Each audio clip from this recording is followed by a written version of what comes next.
Hey people, what's going on? It's Friday, August 16th, 2019, coming back at you to talk about some music and other stuff.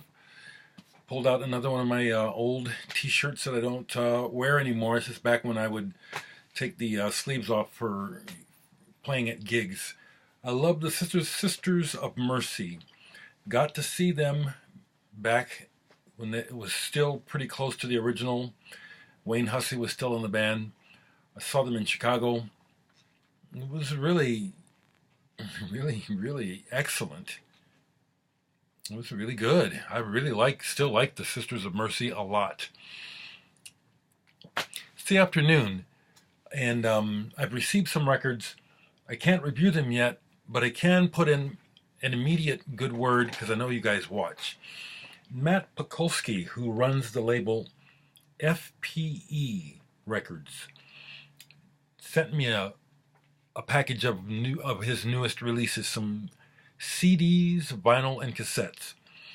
I popped a couple things on already, and the thing that grabbed me right away, so I'm going to just say this, big thumbs up right away to William Hooker, Cycle of Restoration, drummer. I'm embarrassed to say I've known of Hooker for years, and this is the first thing I have by him that I can detect. This right away is magnificent. It starts off, it's called Unpolished Diamonds, and he's doing some things with cymbals and resonance, and it's fantastic. I haven't even made it all the way into the second track, and I can already just tell you very enthusiastically, this is something that I know I'm going to deeply enjoy, and I highly recommend this already on FPE Records. William Hooker, Cycle of Restoration. I also got a record from Sarang Bang, but Gianmarco, I know you watch. I popped it on, but I can tell that, okay, this is good, but I need to listen to this, okay? There's something there that probably needs to be talked about rather than just saying, oh, yeah, this is good. It made a good impression. Give me a couple listens, okay? I want to say right quick, to you folks, I will not ever just do music anymore. I will say what's on my mind. And I have a very good reason for it. To me, it's not same old shit. Maybe it is for some of you guys. Maybe for some of you people, it's like just the same old thing, nothing's changed. But to my experience, things are different. And so I have a voice and I'm going to use it.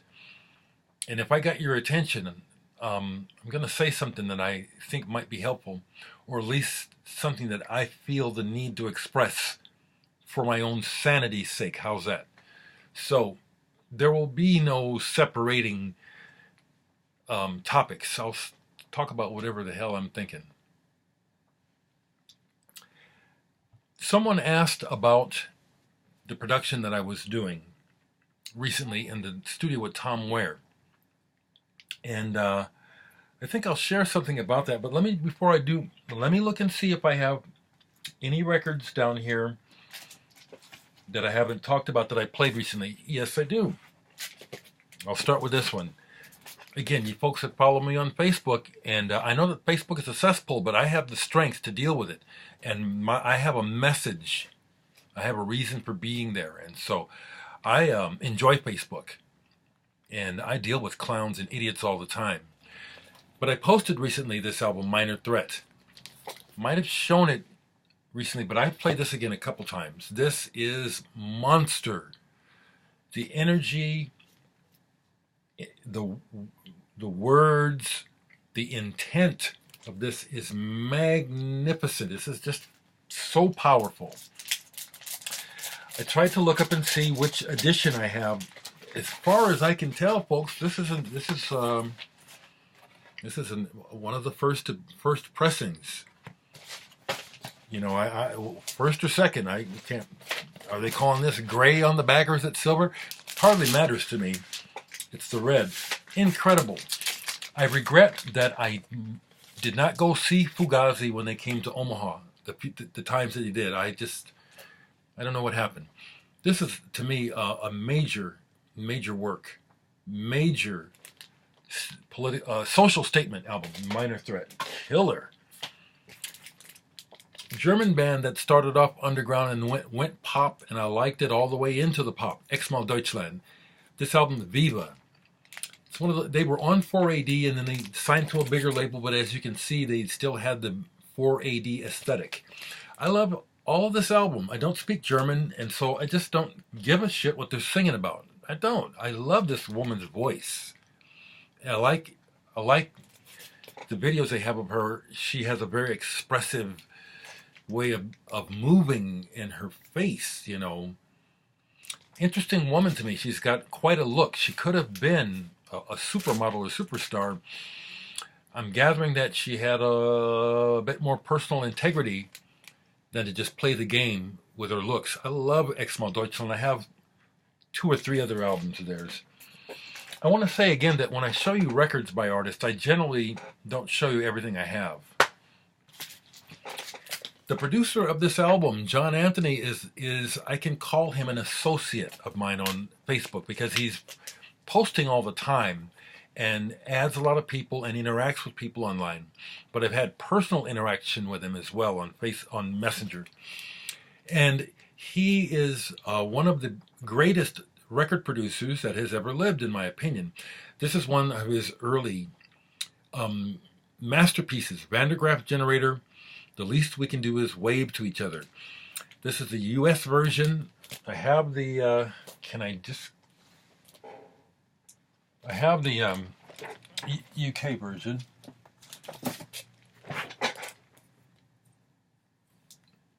And this is fantastic from start to finish.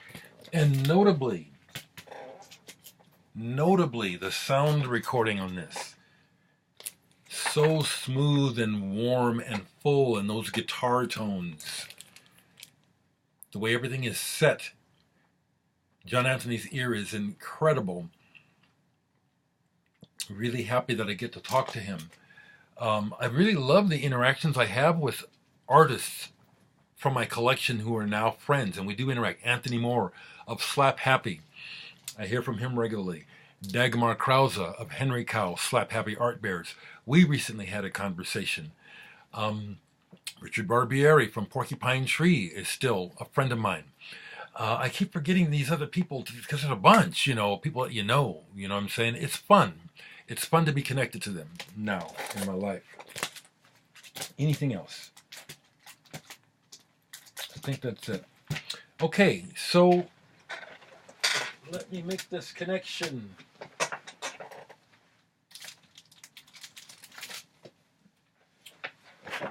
All right, let me talk about, I think it was you, Scott, that asked about my time in the studio. I need to get back to your CD. I haven't listened to it a second time yet. I will, Scott. I try to get back to things.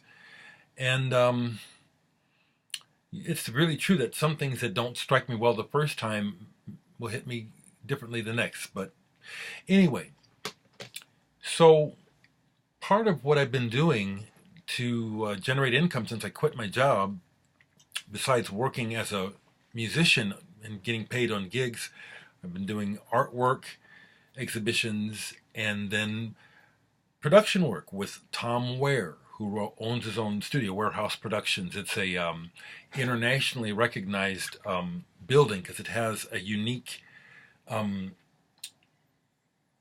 studio layout that they used to do that they don't do anymore. You know, a separate foundation inside of the foundation for the studio, separate from the foundation of the building.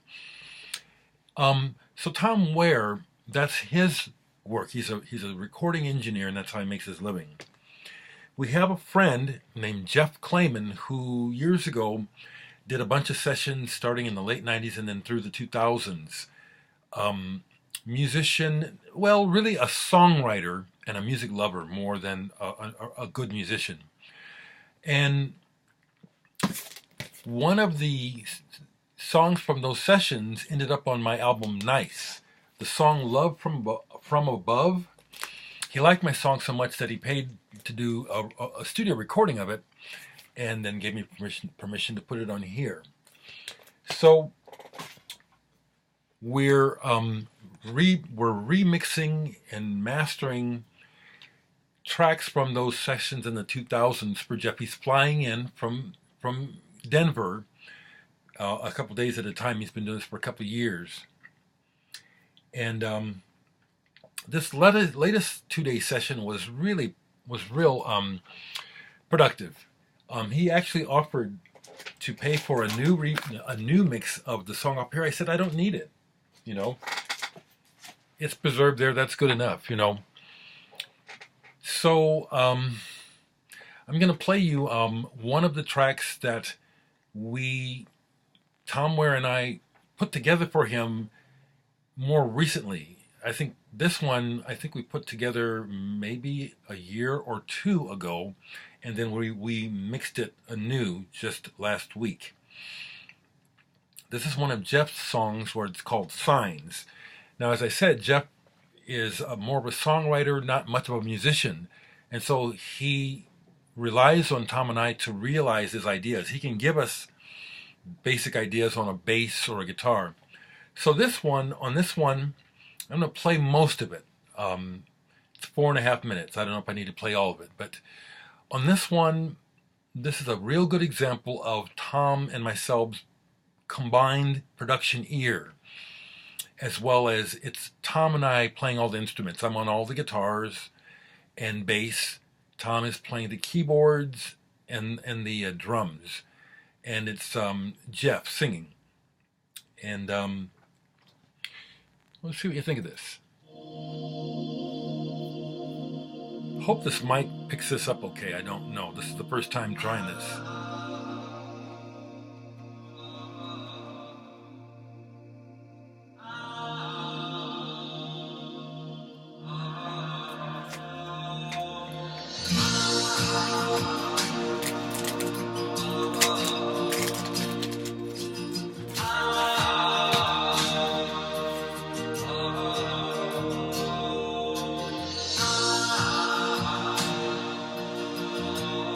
Yeah, I'm real proud of this baby. I